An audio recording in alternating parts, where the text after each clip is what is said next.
você passa a ter um patrimônio que ele está sujeito à valorização de forma alavancada. Mas como assim? Se um estúdio valorizou 10% de um ano para o outro e custa 300 mil reais, passou a valer 330 mil reais, certo? Se agora você comprou 5 estúdios de 300 mil, dando 60 mil reais de entrada em cada estúdio desse, você vai gastar os mesmos 300 mil reais, só que agora você é dono de 5 estúdios. 5 estúdios de 300 mil equivale a um patrimônio de 1,5 milhões de reais. Se esse patrimônio valorizar 10% de um ano para o outro, isso significa que o seu 1,5 milhão vai passar a valer 1.650.000 reais. Ou seja, 150 mil reais você ganhou de valorização do ano para o outro porque você está alavancado.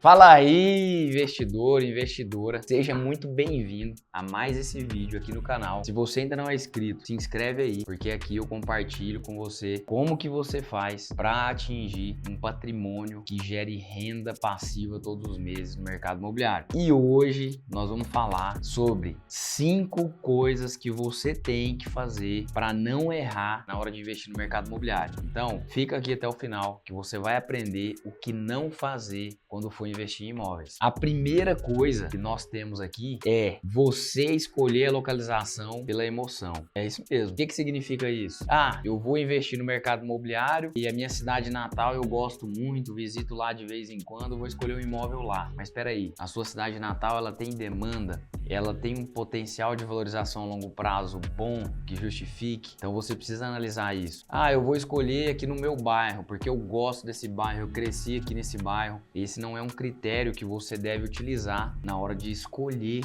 uma localização de um imóvel. Você precisa analisar o mercado.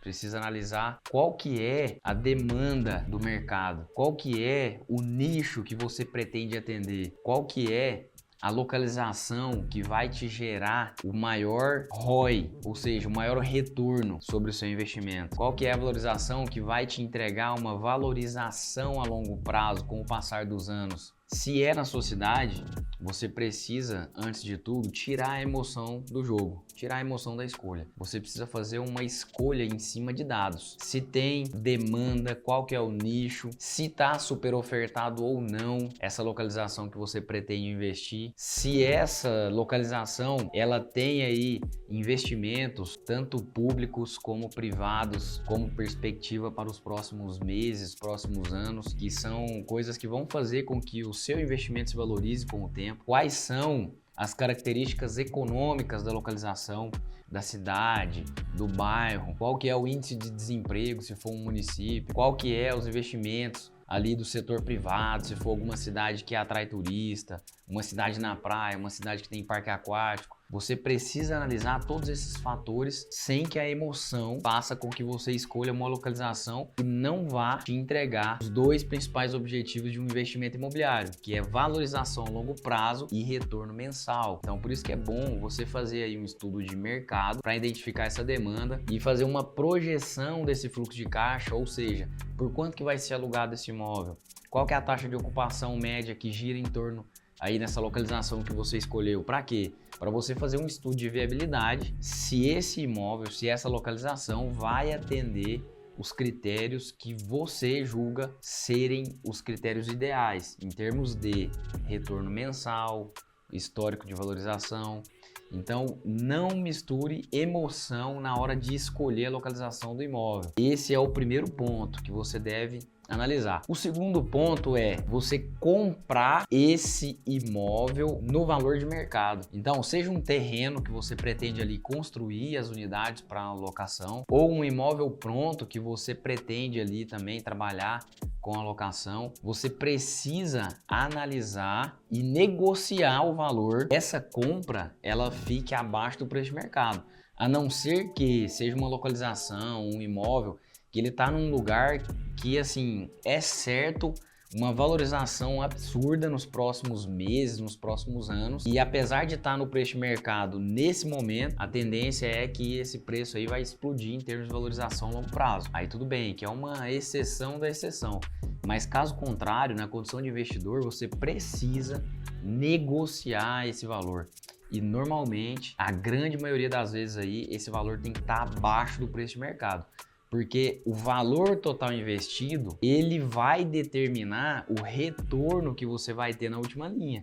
Então, quanto mais caro você pagar no imóvel pronto, no imóvel usado, no terreno, menos retorno mensal você vai ter consequentemente, tá? Então, o terreno, ele tem um peso considerável. Tá certo que depois você vai construir, tem que gastar material, mão de obra, mas ele precisa estar bem negociado, não pode ser acima do valor de mercado e não pode ser no preço do valor de mercado, você precisa negociar abaixo. O investidor compra imóvel descontado e não no valor de mercado. Preço de mercado, o mercado paga.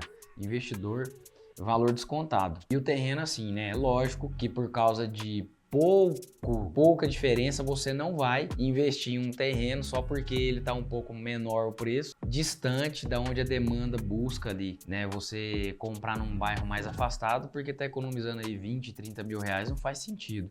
Porque o preço de metro quadrado da construção, nesse terreno mais bem localizado ou em outro mais afastado, vai ser o mesmo. E a localização ela é de extrema importância.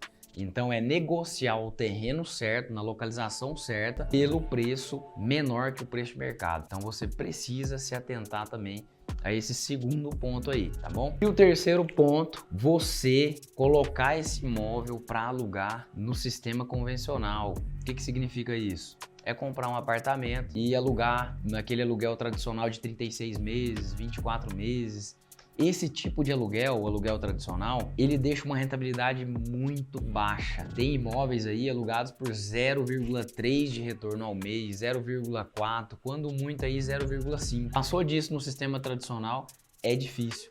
Tá? Então você não pode querer investir em um imóvel para poder ter uma geração de receita que te dê um retorno aí de menos que 0,5% ao mês. Não faz sentido, tá? Então você tem que buscar por oportunidades que vai remunerar, que vai gerar caixa, que vai ter uma receita que te gere uma rentabilidade aí em torno de 1% ou mais. Seria o ideal, tá? 0,8, 0,9, se tiver uma projeção de valorização muito forte nos próximos anos, tá bom. Agora, se for uma valorização dentro da média, o ideal é que seja acima de 1%, tá? E para você conseguir esse patamar de rentabilidade, você vai precisar escolher uma localização que tenha uma demanda forte por locação por temporada, uma localização de moradia estudantil. Então você vai ter que nichar um mercado e ser certeiro no seu investimento para que ele consiga ter uma rentabilidade superior à média. E normalmente essa rentabilidade, esse fluxo de caixa, ele tá nesses nichos aí, móvel de temporada ou student house, moradia estudantil. Não invista, mesmo que seja uma boa oportunidade, você comprando às vezes um pouco menor que o valor de mercado, mas se você pretende alugar esse imóvel no modelo tradicional, você vai ter uma baixa rentabilidade. Aluguel mensal dessa forma, ele vai te trazer uma baixa rentabilidade e a gente precisa, na condição de investidor, preservar uma alta rentabilidade mês a mês e uma boa valorização com o passar dos anos. O terceiro quesito aí, busque por rentabilidades superiores aí a 1%. E o quarto ponto aqui que você deve observar para não errar no mercado imobiliário é utilizar 100% do seu capital próprio. Nada contra quem utiliza, só que você consegue alavancar o seu investimento se você utilizar de financiamento, por exemplo, de consórcio, de capital de terceiro. Por quê? Vamos imaginar assim, ó, que você tem 300 mil reais no bolso para comprar à vista um imóvel. Se você pegar esses 300 mil e for comprar um estúdio, vamos supor que você vai fazer ali por temporada. Você paga 260 mil no estúdio e gasta mais 40 mil reais ali para poder fazer as adequações nele. Então ele custou para você 300 mil. Vamos imaginar que você achou pronto lá 300 mil reais no estúdio. Você vai comprar esse estúdio de 300 mil reais e vai obter dois tipos de retorno, que é o quê? O retorno mensal e o retorno com a valorização, que é o que vai aumentar aí seu ganho de capital. Se você compra esse estúdio e ele te deixa 1% na última linha, você vai ter 3 mil reais por mês de rentabilidade ali sobrando. E se esse imóvel valorizou 10% de um ano para o outro, ele vai passar a valer 330 mil reais. Agora vamos imaginar que com os mesmos 300 mil reais no seu bolso, você vai utilizar de financiamento imobiliário para alavancar o seu investimento. Levando em conta que o banco financia 80% do valor, você conseguiria comprar quantos estúdios? Vamos fazer a conta. Se esse estúdio custa 300 mil reais ali e o banco financia 80%, isso significa que você vai ter que dar de entrada 60 mil reais. Então 60 mil reais, você tem 300 mil reais. 300 mil dividido por 60 mil reais são 5. Ou seja, você tem ali recurso para dar entrada em 5 estúdios. Mas o que isso significa? Quando você alavanca com o financiamento, você passa a ter um patrimônio que ele está sujeito à valorização de forma alavancada. Mas como assim? Se um estúdio valorizou 10% de um ano para o outro e custa 300 mil reais, passou a valer 330 mil reais, certo? Se agora você comprou 5 estúdios de 300 mil, dando 60 mil reais de entrada em cada estúdio desse, você vai gastar os mesmos 300 mil reais, só que agora você é dono de 5 estúdios. 5 estúdios de 300 mil equivale a um patrimônio de 1,5 milhões de reais. Se esse patrimônio valorizar 10% de um ano para o outro, isso significa que o seu 1,5 milhão vai passar a valer 1.650.000 reais.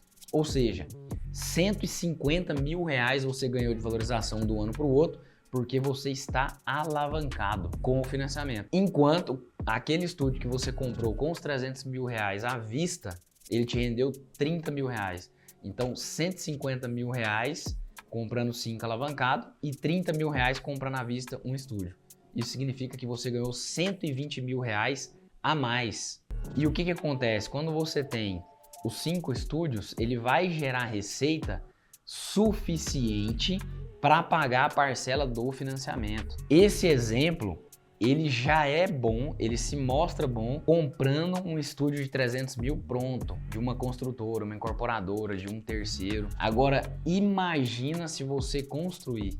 Mas por que eu tô falando isso? Porque quando você compra um estúdio de 300 mil reais, de uma construtora, incorporadora ou de um terceiro, isso já tem uma margem embutida de quem está te vendendo. Então vamos supor que essa margem seja de 30%. Isso significa que se você fosse construir seria 210. Aí você pode perguntar assim, mas como que eu vou fazer um prédio para poder ter os estúdios, um prédio grande? Talvez o empreendimento completo seria inviável, você pessoa física, mas você consegue construir um imóvel de múltiplas unidades, 10 unidades, 12, 16 unidades, e você não vai ter o intermediário com margem em cima. Desses 30% não vai ter. Por quê? Porque você está construindo. Então é onde você consegue ter um retorno ainda maior. Agora imagina esse imóvel numa localidade boa de mercado, com baixa oferta e alta demanda, focado ali no nicho estudantil, no nicho de temporada. Você vai conseguir ter uma valorização acima da média, ou seja, acima de 10%, e um retorno muito maior que 1%. E aí você alavancando com o financiamento, é isso que você precisa fazer para formar patrimônio e renda, tá? Então, considere esse quarto quesito aqui quando você for investir no mercado imobiliário, de utilizar capital de terceiro para você alavancar os seus investimentos e formar patrimônio e poder aí distorcer o tempo, né? Ou seja, o patrimônio que você levaria aí 10 anos para construir, com 1 ano, 2 você consegue quando você trabalha de forma alavancada. E o quinto quesito aqui é depois que você já está com todas essas unidades aí prontas e você vai gerenciar essas unidades. Então olha só, no quinto aqui você não deve delargar a gestão dos seus imóveis. O que é delargar? É você passar a gestão desses imóveis para quem não tem experiência e expertise para poder fazer essa gestão. Você tem duas opções quando você já está com patrimônio. Você pode administrar por conta própria, tá? Você vai ter aí, se for imóvel de temporada, tem a questão do check-in, check-out. Dependendo do volume de unidades que você tem, compensa ter alguém aí no seu time para cuidar das suas unidades. Agora, se você não quer esse trabalho, se você quer renda passiva na veia mesmo, você vai precisar ter uma empresa que faça a gestão desse imóvel. Então você precisa ter uma empresa que tenha experiência em gestão de imóveis, para que ela possa te auxiliar e você ter o respaldo necessário. Porque se a empresa que você delarga, ou seja, a empresa não tem experiência, ela não cuida das manutenções, ela não está atenta à questão de precificação, taxa de ocupação, vai só ficando dinheiro na mesa, vai deteriorando seu imóvel não vai ter a rentabilidade que ele poderia ter, uma taxa de ocupação aquém daquela que poderia ter. Então você precisa procurar uma empresa e de fato delegar a gestão, tá? Delegar é para quem sabe fazer. Então você tem que se atentar a esse ponto também. De nada adianta você atender todos os 5 critérios, não comprar com emoção na hora da localização, que é escolher o local considerando fatos, ou comprar pelo valor menor de mercado, ou trabalhar com imóvel de temporada ou estudantil para ter uma alta rentabilidade, usar alavancando. Se chegar aqui no final, na hora de administrar os imóveis, você fazer de uma forma que não é eficiente, tá? Então, se você pretende delegar a gestão para ter renda passiva e não ter que preocupar com nada, saiba escolher a empresa que vai fazer isso por você. Agora, se você quer ter uma rentabilidade ainda maior, você pode trazer essa gestão, fazer essa gestão. Não que vá ser preciso você colocar muita energia, muitas horas de trabalho nisso. Não precisa, mesmo que você faça a gestão. Mas você pode trazer essa gestão para dentro, contratar alguém ou você mesmo fazer quando você tiver ali poucas unidades, estiver começando. É até bom que você faça isso para adquirir experiência, para lá na frente poder estar contratando uma empresa para fazer isso para você e você saber cobrar, saber acompanhar os relatórios, o imóvel em si, tá bom? Espero que esse conteúdo tenha contribuído ali com seus projetos de investimento. O meu desejo é que você forme o seu patrimônio, cresça o seu patrimônio e faça aí renda passiva no mercado imobiliário. Se você ainda não é inscrito no canal, se inscreve aí, ativa as notificações. Se você gostou desse vídeo, curte e a gente se encontra no próximo vídeo. Um abraço.